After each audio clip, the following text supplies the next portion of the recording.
où nous étions en train d'enseigner sur un sujet très pertinent qui touchait mon cœur. Notre thème, c'est le salut. Nous étions en train de parler du salut. Et le matin, nous avons rappelé le sens même du salut. Dans le sens linguistique, on disait que le salut venait de l'hébreu Yeshua. Yeshua qui est le nom de notre Seigneur. Yeshua qui signifie délivrance, libération, secours divin, restauration. En grec, l'essence grecque du mot salut vient de soteria. Soteria qui signifie sauvetage total, esprit, âme et corps. Le salut n'est pas seulement d'aller au ciel, mais d'être arraché à une condition de mort pour entrer dans la vie de Dieu. C'est ce que nous avons dit le matin. Et nous avons aussi précisé, par cette belle lecture de Matthieu 1, 21, que Jésus dit, tu lui donneras le nom de Jésus, de Yeshua, car c'est lui qui sauvera son peuple de ses péchés. On a beaucoup parlé ce matin de ce qui concerne le salut. Nous avons dit que le salut, dans la pensée biblique, le salut n'est pas le salut, c'est la séparation du péché. On a dit que le salut, c'est recevoir la délivrance, la libération sous l'emprise de quelque chose. Et nous avons dit aussi, parmi les vérités cachées du salut, que le salut est une personne et que le salut n'est pas un concept, ce n'est pas un mot. Chez les chrétiens, le salut est une identité, c'est une personne, et c'est la personne même de Jésus. Nous avons parlé de la fonction tripartite du salut. Nous avons dit que le salut couvre 3 dimensions, esprit, âme et corps. Et dans l'esprit, le salut apporte la justification. Dans l'âme, le salut apporte la sanctification. Et dans le corps, le salut apporte la glorification future, c'est-à-dire la gloire à venir. On avait dit aussi que le salut est une nouvelle création. C'est-à-dire que le salut nous donne la capacité de devenir une nouvelle créature. Si nous sommes une nouvelle créature, c'est à cause du salut. Et que, autant qu'enfants de Dieu, quand on parle du salut, nous parlons du salut autant que Jésus qui s'est offert pour nous, car le salut c'est Jésus. Le salut c'est Jésus. Le nom de Jésus signifie salut. Et j'avais clôturé ce matin, avant de se séparer, lorsque nous étions en train de parler sur le salut, je disais que beaucoup de personnes pensent que le nom Jésus-Christ est un nom et prénom. Ce n'est pas un nom et prénom. Hein. Le nom de Jésus-Christ n'est pas un nom et prénom. Donc vous devez éviter ça. C'est un nom et une fonction. Quand on dit Jésus-Christ, c'est Jésus le Christ. Car le mot Christ vient du grec Christos qui signifie sauveur. Et Jésus vient du grec Jésus qui, chez eux, ont un autre sens parce qu'elle est très différente de Yeshua. Chez eux, Jésus était le diminutif du nom de Dionysos qui était appelé Isus. Et je rappelais par origine d'où le nom de Jésus, de Jésus Christus a commencé. Jésus a écopé de ce nom, nom grec, à cause d'un thaumaturge, d'un magicien qui est très populaire dans la Rome antique, qui faisait des miracles, des actes thaumaturgiques, mais qui va mourir à la reine par ordonnance de Césarée. Et c'est comme ça que lorsque Pilate va vivre l'histoire de Jésus, il va écrire à Césarée.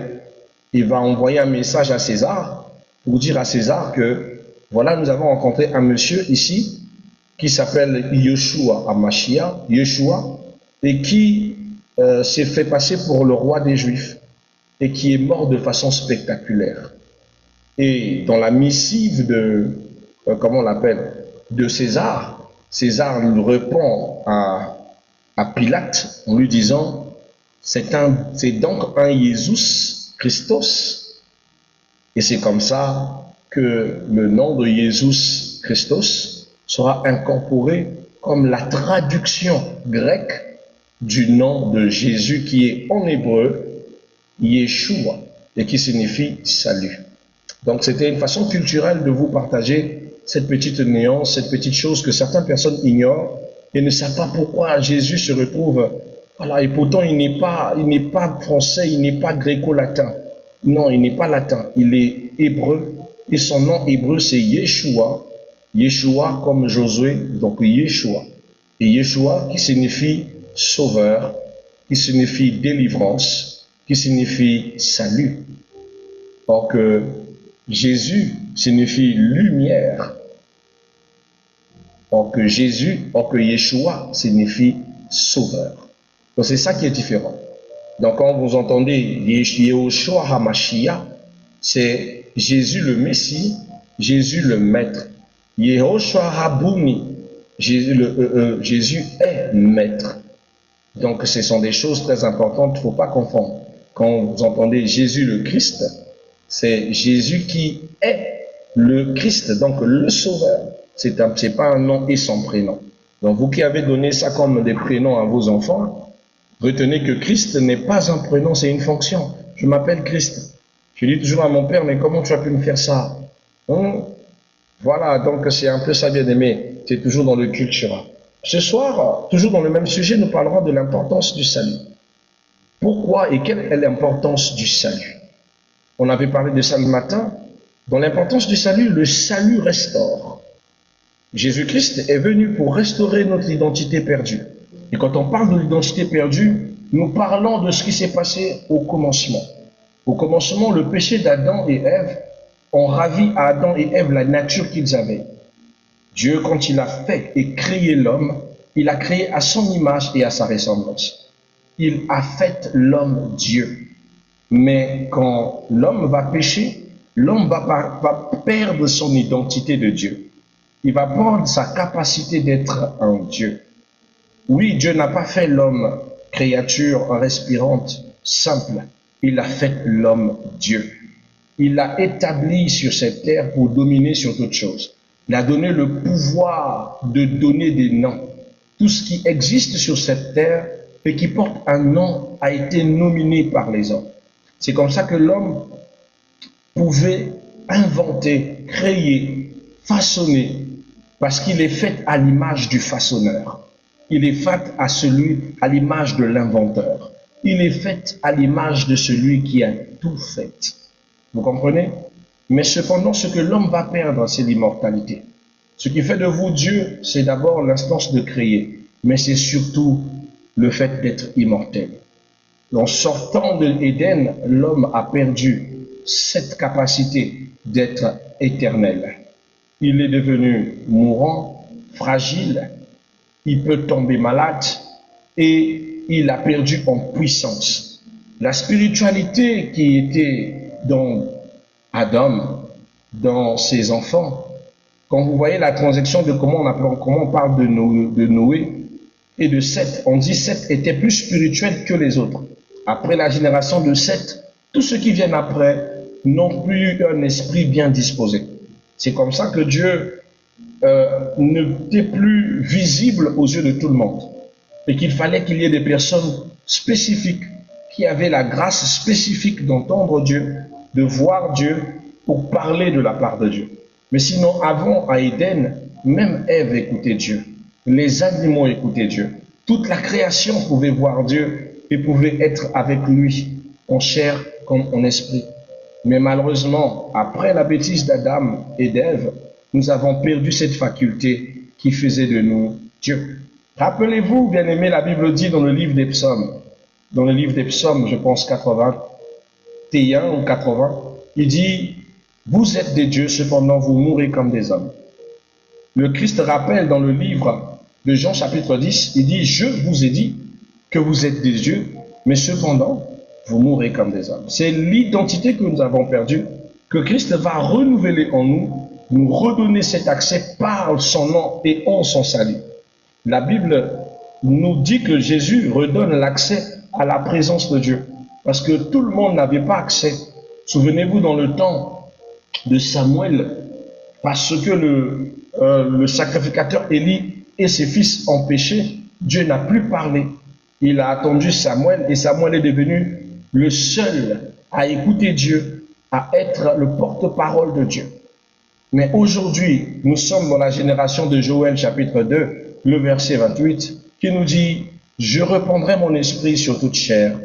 Vos jeunes gens auront des visions, ils prophétiseront et les vieillards auront des songes. » Nous sommes dans ce temps où Dieu maintenant dispose son esprit sur toute chair pour que tous nous puissions l'écouter, le voir, le parler, pourvu que nous ouvrons notre cœur. Et ce salut, nous avons eu cela par Jésus. C'était une chose que nous avons perdue. Donc par la grâce de l'Esprit, nous avons la possibilité de nous reconnecter à notre racine, à notre vraie source en Dieu vivant. Amen. Donc la troisième des choses que Jésus-Christ redonne dans l'importance du salut, c'est qu'il brise les droits légaux de Satan. Lorsque l'homme a été chassé, l'homme est tombé dans le péché et le diable a imposé ses droits dans la vie de l'homme. C'est comme ça que le diable a toujours pris le dessus de penser qu'il est ayant droit sur vos vies, tandis qu'il ne l'est pas. Mais Jésus, grâce au salut, nous a occulté de ses droits spirituels qui pesaient sur notre vie. La quatrième des choses, il rend à l'homme la capacité d'entrer dans le royaume des cieux en faisant de lui héritier du royaume par son sang. Donc c'est par le sang de Jésus que nous devenons co-héritiers du royaume et que nous pouvons aller maintenant auprès du Père, que nous pouvons entrer dans le ciel. Donc c'est ça encore l'importance du salut. La cinquième importance, c'est que le salut garantit la vie éternelle. Ça veut dire que avoir Jésus, ça vous garantit la vie éternelle. Alléluia. Colossiens chapitre 1, verset 13 nous dit « Il nous a délivrés de la puissance des ténèbres ». Alors c'est quoi l'impact du salut? L'impact du salut se répandra sur 3 sphères, ou sur 2 sphères, pourquoi pas. Nous allons parler de l'impact, on va prendre 3, c'est mieux. On va parler de l'impact spirituel, l'impact psychologique, l'impact relationnel et social. Ça sera les différents impacts que nous partageons. Dans l'impact spirituel, le salut a apporté la libération intérieure. Le salut, dans l'impact spirituel, nous a libérés de l'intérieur. On n'est plus soumis à notre chair, mais nous sommes soumis par l'Esprit. Le salut nous a apporté la réconciliation avec Dieu. Plus besoin d'aller faire des distances pour aller chercher un serviteur de Dieu spécial. Maintenant, nous-mêmes, nous pouvons aller vers Dieu et prier, demander sa miséricorde. Les serviteurs de Dieu n'ont plus la même fonction que dans l'Ancien Testament. Dans l'Ancien Testament, tout ne se passait que par les serviteurs de Dieu. Même pour parler à Dieu, il fallait passer par un serviteur de Dieu. Même pour prier, il fallait demander à un serviteur de Dieu. Mais aujourd'hui, vous n'en avez plus besoin. Seul dans votre maison, vous pouvez l'invoquer, il vient. Vous pouvez prier, plaider, il viendra. Vous pouvez l'appeler par son nom, il sera là. Il n'y a plus d'intermédiaire, il n'y a plus d'intermédiaire entre lui et nous. La Bible dit, il n'y a pas de médiateur entre Christ, entre Dieu et les hommes, si ce n'est le Christ. Donc maintenant, vous n'avez plus besoin d'un pasteur pour aller vers Dieu. Vous avez besoin du pasteur pour intercéder, pour connaître les méthodes, pour comprendre la nature, pour comprendre la volonté de Dieu. Mais vous n'avez pas besoin de lui pour aller à Dieu.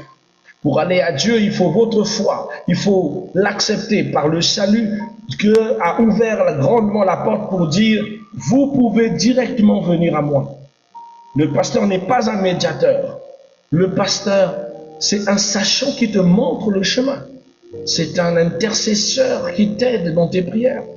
C'est un guide, un enseignant qui te montre les manières de se rapprocher vers Dieu. Mais aujourd'hui, par le salut, il n'est plus celui qui t'emmène au Père. Tu vas au Père directement. Il n'y a plus de voile. Le voile qui séparait le tabernacle en 3, c'est-à-dire le lieu saint, du lieu très saint, et les parvis a été déchiré. Il n'y a plus d'obstacles. Maintenant, tous nous allons droit vers le Père. D'accord? Et ça, c'est une chose que vos pasteurs, certains pasteurs voleurs n'aimeront pas vous dire. Parce qu'ils vous diront toujours que je suis le chemin par lequel Dieu va te bénir. Nous vous n'ayons dit. c'est un menteur. Seul Dieu, seul Jésus est le chemin. Aucun pasteur n'est un chemin. Aucun serviteur de Dieu n'est un chemin. Aucun serviteur de Dieu n'est un chemin. S'il est un chemin, c'est que c'est le chemin qui te mène à Satan. Alléluia. C'est un serviteur qui te mène à Satan. Seul Jésus est le chemin, la vérité et la vie. Celui qui le suit ne marchera pas dans le noir. Vous n'avez pas besoin, pour prier, de passer par un pasteur. Mais vous avez besoin d'un pasteur pour intercéder pour vous.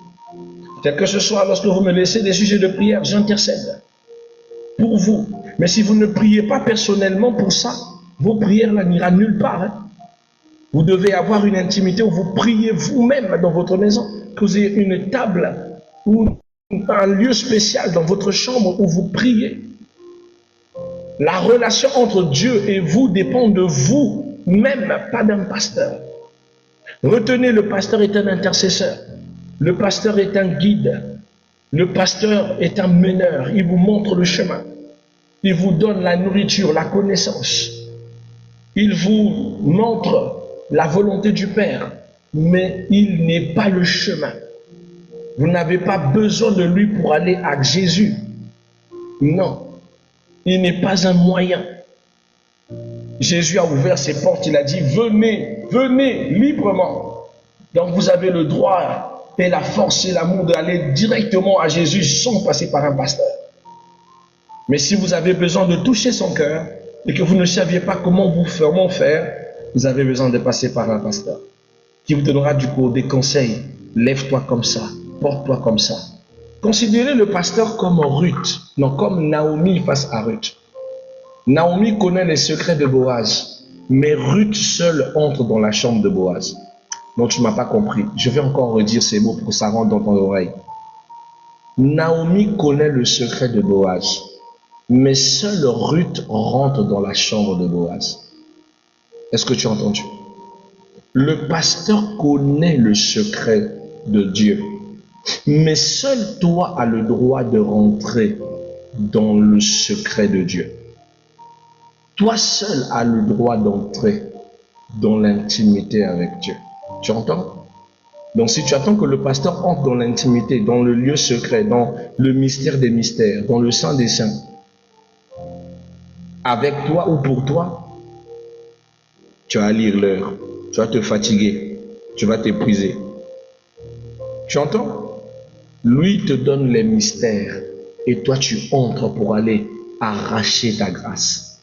Si tu as compris ce principe, alors tu sauras l'importance du pasteur et tu vas comprendre l'importance de travailler ta propre intimité avec Dieu. Tu comprendras l'importance de travailler ta propre intimité avec Dieu. D'accord? Voilà, c'est très important. C'était une petite strophe. Donc l'impact spirituel, nous sommes réconciliés de Dieu. Nous avons reçu l'autorité spirituelle sur toute chose. Dans l'impact psychologique, nous sommes guéris, car le Christ guérit, assure la guérison de l'âme, la paix intérieure, et nous donne la nouvelle perception de soi. Ça, c'est toujours par le salut. Alléluia. Tel que la Bible dit dans Romains chapitre 8, verset 1, il dit, il n'y a donc maintenant aucune condamnation pour ceux qui sont en Christ. Tous ceux qui sont en Christ ont une nouvelle perception, ils ne sont plus sous la condamnation. Et enfin, nous avons l'impact relationnel et social, c'est-à-dire que ce que le salut apporte dans la vie relationnelle et dans la vie sociale, bien aimé, elle nous a apporté la réconciliation avec les autres. Celui qui vit avec Christ est moins dans la colère, il est plus dans le pardon, il est plus dans la compréhension, il est plus dans l'harmonie, dans la joie, que dans la dispute, que dans les rengaines et dans les haines inutiles. Le salut te donnera le cœur de pardonner. Le salut te donnera une nouvelle éthique de vie. On ne va pas te forcer. Toi-même, tu sens que ça, c'est plus ma vie. Ça, c'est plus mon milieu. Ça, ce n'est plus mon endroit. Deux fois, on n'a même pas besoin de te forcer. Je te sens que les boîtes de nuit, c'est plus mon truc. Les maris d'autrui, non, pas du tout, je veux plus. Les choses d'autrui, ah non. Et pourtant, tu n'as pas prêché ça, mais tu sens que depuis que Jésus est rentré dans ton cœur, ces choses t'insupportent. Le péché t'insupporte. Donc, le salut te donne cette volonté, ce courage d'abandonner ce qui était mal. Mais pourtant, avant, tu ne pouvais pas t'en passer. Mais maintenant, ça va faire plusieurs temps où tu t'es en passé des choses que tu pensais ne pas t'en passer. Moi, j'étais fumeur chronique. Je me souviens même plus de la dernière fois où j'ai touché une cigarette. Ça date peut-être de plus de 20 ans. C'est quelque chose de la grâce de Dieu. Alléluia. Donc, vous voyez, c'est extraordinaire. J'étais un consommateur invétéré. Mais Dieu m'a beaucoup fait grâce. C'est-à-dire, le salut te changera. Il te changera. C'est pas toi qui vas changer. C'est pas toi qui vas faire les efforts de changer. Le salut te touche et tu abandonnes tout simplement. Ça te touche et toi-même tu sens que tu n'es plus connecté aux mêmes choses. Tu sens que c'est plus ça. C'est plus ça. Le salut te donnera la capacité d'aimer selon Dieu, pas selon les hommes. Alléluia. Alors, on va s'arrêter là, because of times, et on va continuer notre petit enseignement le matin, because of times, parce qu'il est déjà minuit 36 minutes, et je pense que nous aurons encore la possibilité de partager. Voilà, donc c'est très important, et c'était encore une suggestion de notre précieuse sœur qui posait la question sur savoir c'est quoi le salut, et j'espère que vous avez été enseigné suffisamment pour comprendre qu'est-ce que le salut. Le salut, c'est Jésus. Ne cherchez pas ailleurs. Quand on vous parle de quelqu'un, vous pose l'action de savoir c'est quoi le salut. Dites-lui, c'est pas c'est quoi, c'est qui le salut. Le salut, c'est Jésus. Le salut, c'est la manière à laquelle nous avons été sauvés. Le salut, c'est ce qui nous a sauvés. Le salut, c'est être sauvé, c'est le sauvetage. Et le salut, c'est le nom de Jésus. Le vrai nom, pas Jésus comme nom, le vrai nom, c'est Yeshua.